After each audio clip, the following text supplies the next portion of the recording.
बीमारी से जुड़े कारण और निवारण खुद डॉक्टर बताएंगे आपको। न्यूज आउटलुक की खास पेशकश हेल्थ आउटलुक में। न्यूज आउटलुक की खास पेशकश हेल्थ आउटलुक में आज हमारे साथ मौजूद है कानपुर के child specialist doctor Ashish Gupta. तो चलिए देखते हैं हमारी संवाददाता नेहा के साथ डॉक्टर की खास बातचीत। नमस्कार दोस्तों, मैं नेहा श्रीवास्तव और आप देख रहे हैं न्यूज़ आउटलुक। आज हमारे साथ एक बहुत ही खास मेहमान डॉक्टर आशीष गुप्ता मौजूद हैं, जो विगत कई वर्षों से अपने कार्यों द्वारा बच्चों की सेवा कर रहे हैं, बच्चों की जानों को बचा रहे हैं। He is a very good child specialist doctor and now it is very good opportunity for all of us to that he is with us। आज ये हमारे चैनल पर आए हैं और हमें अपने वर्क एक्सपीरियंस के बारे में और इस समय जो बच्चों के साथ जो प्रॉब्लम्स हो रही हैं डेंगू को लेके, ब्रेन अटैक या ब्रेन इन्फेक्शन जो हो रहे हैं उसको लेके, इन सब बारे में आज हम इनसे बातचीत करेंगे। तो आइए मिलकर जानते हैं डॉक्टर आशीष गुप्ता से उनकी मेडिकल फील्ड की जो उनकी जर्नी है उसके बारे में उनसे जानते हैं। तो नमस्कार सर। नमस्कार सर, सबसे पहले हमें बताएं कि आप इस फील्ड में कैसे आए और आपका क्या वर्क एक्सपीरियंस है और किस तरह से और कितने सालों से आप इस क्षेत्र में लगातार कार्यरत हैं। मैं सन 2003 से इस फील्ड में लगातार कार्यरत हूँ और मैंने अपनी paediatrics Hyderabad Yashoda super speciality hospital and medical research institute से कंप्लीट करी थी। और उसके बाद मैं 2008 से यहाँ कानपुर में एज ए पीडियाट्रिशियन वर्क कर रहा हूँ। और इससे पहले मैंने म्यूनिसिपल कॉर्पोरेशन दिल्ली में और उत्तर प्रदेश की मेडिकल सेवाओं में भी कार्य कर रखा है।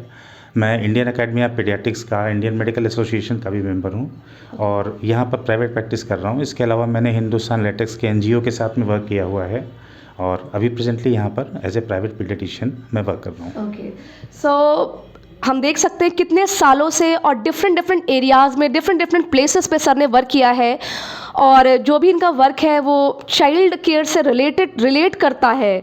तो ये बहुत अच्छी बात है सर।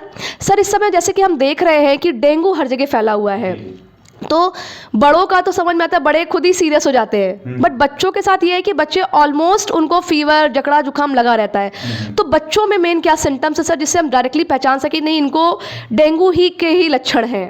डेंगू के ऐसे कोई स्पेसिफिक लक्षण नहीं होते। एक्चुअली डेंगू में बच्चे को केवल फीवर भी आ सकता है या बच्चे को इसके अलावा वॉमिटिंग होना, बॉडी में बहुत ज़्यादा पेन होना, इचिंग होना, पैरों में कहीं कहीं पर लेग एक की ज़्यादा प्रॉब्लम देखी गई है, वीकनेस की ज़्यादा प्रॉब्लम देखी गई है। मगर डेंगू मोस्ट ऑफ केसेस में बिल्कुल सिंपल वायरल फीवर की तरह बिहेव करता है और सिंपल वायरल फीवर जैसे फीवर आया और हल्का फुल्का बॉडी पेन हुआ, चाइल्ड इज एक्टिव और वो 5-6 दिन में ठीक हो गए। लेकिन जिस केस में डेंगू सीरियस होता है उस केस में और भी कॉम्प्लिकेशंस आते हैं, जैसे बच्चे में वीकनेस बहुत ज़्यादा आएगी, खाना पीना छोड़ सकते हैं, इसके अलावा वॉमिटिंग्स हो सकती हैं, अनकॉन्शियस हो सकते हैं, number of complications are there. Okay, so sir ये बताइए, जैसे मान लीजिए हमें पता चला किसी बच्चे को डेंगू है, तो सबसे पहले what should be the first step we should take? सबसे पहले तो जो नियरेस्ट पीडियाट्रिशियन उनको ज़रूर दिखाइए, जिससे कि वो बच्चे को क्लिनिकली एग्जामिन करके समझ सकें कि ये सिंपल क्लासिकल डेंगू है या कोई डेंगू शॉक सिंड्रोम है या डेंगू हेमरेजिक फीवर है। और उसके बाद अकॉर्डिंगली अगर ज़रूरत होती तो हॉस्पिटलाइज करना, आईवी फ्लूइड चढ़ाना, शॉक मैनेज करना, जैसे होता है वैसे करना चाहिए। अच्छा, ठीक है सर। तो और सर जो हमारे आसपास के एरिया को लेके डेंगू के लिए बोला जाता है कि ये दिन में जो मच्छर होते हैं उनसे होता है, ऐसा कहा जाता है। तो सर उसके बारे में बताएं कि हमें अपने जो एटमॉस्फेयर है, जो हमारा नेबरहुड में है, कैसे हमें उसको ट्रीट करना है या कैसे हमें उसको अपने लिए अपनी लिविंग स्टाइल में से ढालना है? देखिए, सबसे पहले तो जैसा कि टीवी पे बताया जाता है, रेडियो पे बताया जाता है कि जो भी इकट्ठा पानी है कहीं पर भी उसको पहले मैनेज करना ज़रूरी होता है। हमारे घर के आसपास जो गड्ढे हैं उनको मैनेज करना, उसमें ऑयल वगैरह डालना जिससे कि मॉस्किटो उसमें ब्रीड ना कर सकें, और घर में जो कूलर्स वगैरह हैं इनका पानी वगैरह निकालते रहना। इसके अलावा दिन के समय जब बच्चे बाहर खेलने के लिए जाते हैं तो उनको कवर्ड करके रखें और जो मॉस्किटो बाइट के लिए जो प्रिकॉशंस हैं उनको कंटिन्यू करें, है ना। ओके, सर ये बताइए, बच्चों में देखा गया है कि उनको ब्रेन इन्फेक्शन हो जाता है और कई बार ऐसा सुनने में है कई बच्चों की जानें भी चली जाती है इससे। It is a very dangerous thing as we have heard, जो हमने सुना है। तो मैं आपसे जानना चाहूँगी सर कि ये ब्रेन इन्फेक्शन एक्चुअली है क्या और इसके लिए हमें क्या प्रिकॉशंस लेने चाहिए या कैसे इसको पहचानने का कुछ लक्षण हमें बताएं कि हमारे जो जनता इस समय देख रही है वो इस चीज़ को जान सकें। जी, देखिए, जिस प्रकार से फेफड़ों का इन्फेक्शन होता है, निमोनिया, जिस प्रकार से कॉमन कोल्ड होता है, उसी प्रकार से अगर कोई इन्फेक्शन ब्रेन में होता है तो उसमें मेनिंजाइटिस होता है, मेनिंगोइनकेफेलाइटिस होता है। ये वायरल भी हो सकता है, बैक्टीरियल भी हो सकता है। और जो सिंपल इन्फेक्शन के प्रिकॉशंस हैं उसी तरीके से, जैसे हाइजीन को मेंटेन रखना, डिस्टेंस मेंटेन रखना, और इसके अलावा प्रॉपर वैक्सीनेशन कराना, दिस इज़ वेरी इंपॉर्टेंट कि जो भी गवर्नमेंट के शेड्यूल्ड वैक्सीनेशंस हैं आप उनको कंप्लीट कराइए। इसके अलावा जो प्राइवेट वैक्सीनेशन है जो गवर्नमेंट के एंड से नहीं लगाए जा रहे हैं उनको भी आप कंप्लीट करा के रखें। जैसे कि मेनिंगोकोकल मेनिंजाइटिस के लिए मेनिंगोकोकल का वैक्सीन है जो कि गवर्नमेंट के एंड से जारी नहीं हुआ है अभी तक, तो उसको भी लगवाइए। इसके अलावा हीमोफिलस इन्फ्लुएंजा बी के वैक्सीन वो तो गवर्नमेंट में भी हैं, प्राइवेट में भी हैं, तो वैक्सीनेशन कंप्लीट कवर करके रखें। और इसके अलावा हाइजीन को मेंटेन रखें। हाँ, अच्छा, तो इनका कहना है कि जैसा कि ब्रेन इन्फेक्शन जैसे अदर इन्फेक्शंस होते हैं, ये भी एक इन्फेक्शन है लेकिन ये बहुत हार्मफुल भी हो सकता है। And the very most important thing is there should be proper vaccination. और जो गवर्नमेंट की जो शेड्यूल्ड वैक्सीनेशन है उसके अलावा कुछ हैं जो उसमें अभी इंटर नहीं है, तो आप उसे भी अपने डॉक्टर से कंसल्ट करके लगवाएं, तो इस तरह के ब्रेन इन्फेक्शन से बचा जा सकता है। सर अच्छा ये बताएं कि बच्चों को इस समय जैसे विंटर्स चल रहे हैं, दिसंबर का मंथ है, तो 90% बच्चों को हम देख सकते हैं जकड़ा है, फीवर है, जुकाम है, ठीक है, और ज़्यादा जकड़े पे होता है नेबुलाइज करते हैं बच्चों को। तो बट घर के फैमिली मेंबर्स को मैंने कहते सुना है कि मेरे घर पे भी एक्चुअली तो बोलते हैं कि नेबुलाइज करने से बच्चों की हैबिट पड़ जाती है और ये सही नहीं है, तो what is your opinion on this? देखिए, सबसे पहले आपने पिक्यूलर क्वेश्चन पूछा है नेबुलाइजेशन को लेकर के, तो मैं पहले नेबुलाइजेशन के बारे में ही आपको बताऊंगा। देखिए, नेबुलाइजेशन जो होता है वो केवल एक स्पेसिफिक कंडीशन के लिए होता है, इसको हम लोग ब्रांकोस्पाज्म बोलते हैं। तो अगर ब्रांकोस्पाज्म है, किसी बच्चे को कोल्ड के साथ एसोसिएटेड है, तो नेबुलाइजेशन विल हेल्प। अदरवाइज ऐसा नहीं है कि किसी भी कोल्ड में जिसमें कि बच्चे को ब्रांकोस्पाज्म नहीं है, हम उसमें नेबुलाइज अगर कर रहे हैं तो बच्चे को बेनिफिट होगा। सिम्टोमेटिक थोड़ा बहुत साइकोलॉजिकल बेनिफिट आपको लग सकता है, अदरवाइज ऐसा नहीं है। कुछ बच्चे हैं जैसे अस्थमैटिक बच्चे हैं या किसी बच्चे को साथ में वीज़ेस वगैरह एसोसिएटेड हैं, ब्रांकोस्पाज्म का प्रॉब्लम है उनको एलर्जिक होने की वजह से, कॉमन कोल्ड के साथ एसोसिएटेड है, उस कंडीशन में डेफिनेटली नेबुलाइजेशन देना चाहिए। और दूसरी चीज़, nebulization is a local kind of therapy और ये दवाओं से ज़्यादा कम साइड इफ़ेक्ट्स उसमें होते हैं, और जहाँ पर भी इंडिकेटेड है वहाँ पर आप प्लीज़ दीजिए उसको। बिल्कुल ये मत सोचिए कि ये हैबिट फॉर्मिंग है, उसमें ऐसा कोई मेडिसिन नहीं डाला जाता है जिससे कि हैबिट हो। हम जब चाहें उसको बंद कर सकते हैं, जब चाहें स्टार्ट कर सकते हैं। अच्छा ठीक है सर, तो nebulisation is a normal thing, आप इसको लेके बिल्कुल भी चिंता मत करें। सर का कहना है कि ये कोई हैबिट फॉर्मेशन वाला कोई सब्जेक्ट ये नहीं है। सर अच्छा ये बताइए, जैसे बच्चे होते हैं, पैदा बच्चे हुए, तो बहुत हॉस्पिटल्स में मैंने देखा है कि हम लोग ने कई बार सर्वेस करा तो पता चला कि बच्चा पैदा हुआ उसको जॉइंडिस है, किसी बच्चे को निमोनिया तो बाई बर्थ है, किसी को तो बिल्कुल पैदा होने के तुरंत बाद है। तो बच्चा तो माँ के गर्भ से निकल के अभी आ रहा है वो, तो उसको ये होने के कारण क्या है सर? जी, सबसे पहले मैं जॉइंडिस के बारे में बोलूँगा। बच्चों में जॉइंडिस होना this is a physiological thing, ये ऊपर वाले की तरफ से दिया हुआ बच्चे को गिफ्ट है। जॉइंडिस में जो बिलीरुबिन बढ़ता है वो बच्चे को इन्फेक्शन से बचाता है। और इनिशियल फेज में कुछ ऐसे फिजियोलॉजिकल थिंग्स होती हैं, जैसे बच्चे के लाल रुधिर कणिकाओं का छोटा होना, उनका जो लाइफ स्पैन होता है, जो जीवन उनका जो काल चक्र होता है उसका थोड़ा छोटा होना, उसकी वजह से आरबीसीज बहुत जल्दी डेमेज होती हैं, बिलीरुबिन प्रोड्यूस होता है और उसकी वजह से बच्चों में जॉइंडिस आता है। This is absolutely normal thing. हाँ, कभी किसी बीमारी की वजह से, इन्फेक्शन की वजह से या सेप्सिस की वजह से अगर वो जॉइंडिस ज़्यादा बढ़ जाता है, एक रेंज है उससे ऊपर बढ़ जाता है, तो हमको ट्रीट भी करने की ज़रूरत पड़ती है। अदरवाइज अगर सिंपल किसी बच्चे को जॉइंडिस आ रहा है और वो विद इन रेंज है, तो उसमें आप सुबह की धूप दिखाइए और रूटीन जो बच्चों का न्यूबॉर्न केयर होता है उसको करिए, उसमें किसी भी प्रकार के एडमिशन की आवश्यकता नहीं रहती है। ठीक है सर। तो सर का कहना है कि जो जॉइंडिस है, आरबीसीज का कम होना और जो लाइफ स्पैन उनका है वो, आरबीसीज का लाइफ स्पैन कम होना और उनका साइज थोड़ा सा छोटा होता है। हाँ, तो इस वजह से होता है। और अगर ऐसा है तो आपको ज़्यादा कुछ परेशान होने वाली इतनी बड़ी चीज़ नहीं है। It is also a very normal kind of thing. और इसके लिए जो नॉर्मल जो उन्होंने सजेशंस दिए वो बच्चे को, न्यू बॉर्न बेबी की अगर बात हो रही है तो बच्चे को धूप दिखाइए प्रॉपर सर, और साथ ही में उसको जो प्रॉपर उसका जो रूटीन है न्यू बॉर्न बेबी का वो फॉलो करें, उसको फॉलो करिए। और अगर आपको लगता है कि बच्चे को ज़्यादा जॉइंडिस, इससे रूटीन चेकअप जब आप कराने जाते हैं तो paediatrician they use to look for that. अगर उनको लगता है कि बच्चे को जॉइंडिस ज़्यादा है तो वो टेस्ट करा के देख लेंगे, और अगर उसमें लगता है कि इसको किसी प्रकार के ट्रीटमेंट की ज़रूरत है या कोई अंडरलाइंग ऐसा कॉज है जिसकी वजह से इसको जॉइंडिस बहुत ज़्यादा बढ़ रहा है, तो उसका अकॉर्डिंगली ट्रीटमेंट कर दिया जाएगा। अदरवाइज अगर किसी बच्चे को सामान्य रेंज में, फिजियोलॉजिकल रेंज में जॉइंडिस हो रहा है तो this is for his goodness only.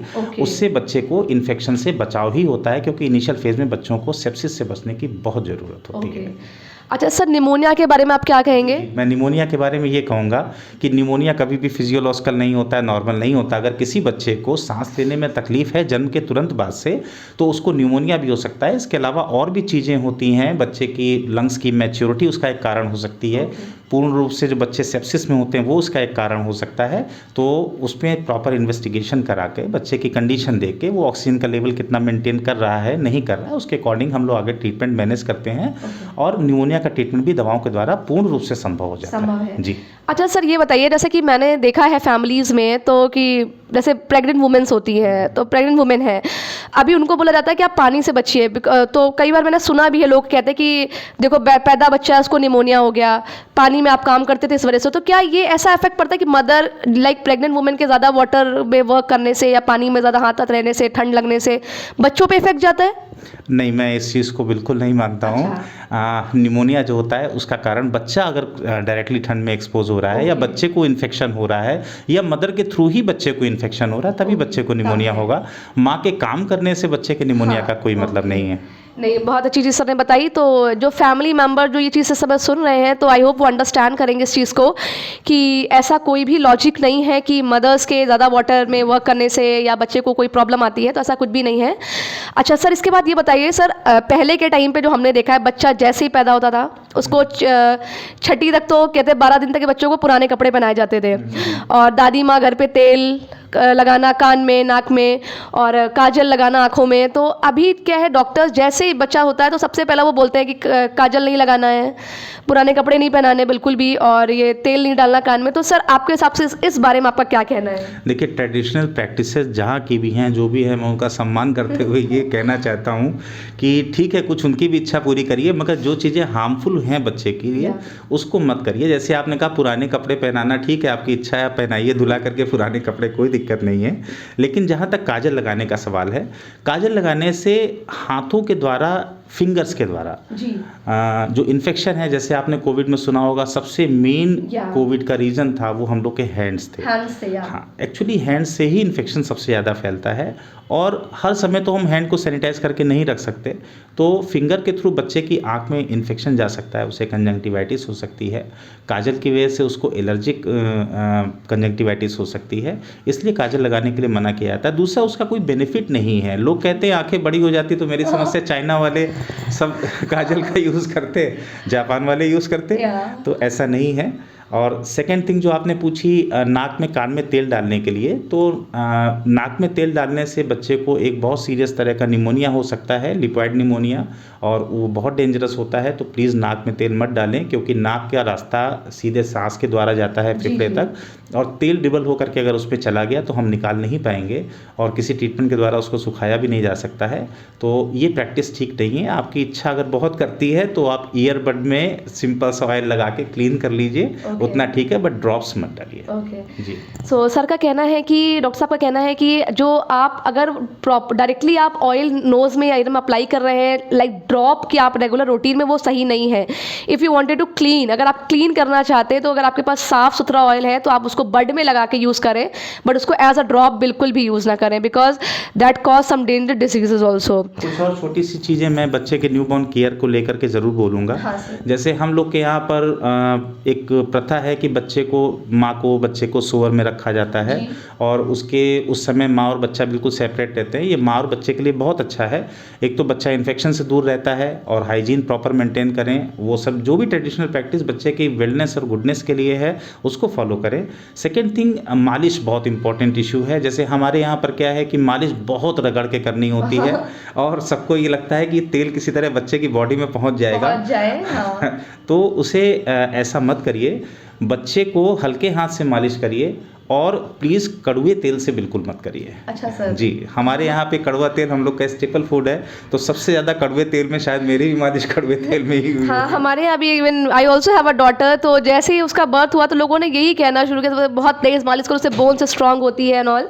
तो सर, तो कौन सा ऑयल यूज़ करना चाहिए?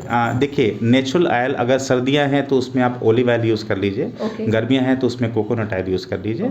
Don't use mustard oil. तो ये एक बहुत ही ज़्यादा इंपॉर्टेंट फैक्टर जो सर ने अभी बताया है, जो जिसको हर एक पेरेंट को ये चीज़ पता होनी चाहिए। इवन घर के जो बूढ़े बुजुर्ग हैं, जो अपनी बातों को मतलब वो कहते हैं कि हमारा एक्सपीरियंस है, आप इसको फॉलो करिए, तो अभी टाइम है कि हम इस चीज़ को अंडरस्टैंड करें कि सर ने जैसे बोला कि मस्टर्ड ऑयल का यूज़ आप ना करें और बहुत ही तेज़ हाथों से मालिश भी ना करें, बच्चा बहुत नाजुक होता है। देखिए, मालिश का बेनिफिट जो होता है बेसिकली होता है मदर और चाइल्ड की बॉन्डिंग के लिए। मदर करें, करना सीख लें तो बहुत ही अच्छी बात है, क्योंकि इनिशियल जो 1 मंथ होता है बच्चा केवल मदर की स्मेल को पहचानता है। जितने समय तक मदर की स्मेल उसको आती रहेगी ही विल बी कंफर्टेबल और शी विल बी कंफर्टेबल। तो इसलिए जितना हो सके केयर मदर ही करें, जो चीज़ें नहीं आती उनको सीख लें और खुद से ट्राई करें। और एक बहुत इंपॉर्टेंट चीज़ मैंने कई बच्चों में देखा है यहाँ पर कि जैसे जो कभी कभी बच्चों में ब्रेस्ट में थोड़ा सा नोड्यूल होता है, कुछ स्वेलिंग होती है, तो उसको जो मालिश करने आती हैं उसको दबा के निकालने की कोशिश करती हैं। उसको बिल्कुल मत करिए, उससे बच्चे को इन्फेक्शन होगा, मैस्टाइटिस होगी। ये माँ के हार्मोन की वजह से आया हुआ चेंज होता है। जैसे ही हार्मोन का लेवल नॉर्मल हो जाएगा, मदर के हार्मोन वेन ऑफ हो जाएंगे, धीरे धीरे ग्रेजुअली अपने आप नॉर्मल हो जाएगा। सेकेंड थिंग ये भी देखा गया है कुछ फीमेल बेबीज़ में बहुत इंपॉर्टेंट फैक्टर है कि उनको योनि के रास्ते रक्त का स्त्राव देखा गया, उसको लेकर लोग बहुत घबरा जाते हैं। तो ये भी नॉर्मल होता है, मदर के हार्मोन की वजह से होता है। जब हार्मोन का विड्रॉल होता है तो थोड़ा बहुत ब्लीडिंग हो सकती है, उसमें भी कोई प्रॉब्लम वाली बात नहीं है। फिर भी कोई इश्यू अगर आपको लगता है नहीं समझ में आता है तो बिल्कुल बेझिझक होकर के अपने जो भी नियरेस्ट पीडियाट्रिशियन हो उनको आप एक बार कंसल्ट करें, और ऐसी कोई भी प्रैक्टिस करने से पहले एक बार सलाह जरूर ले लें।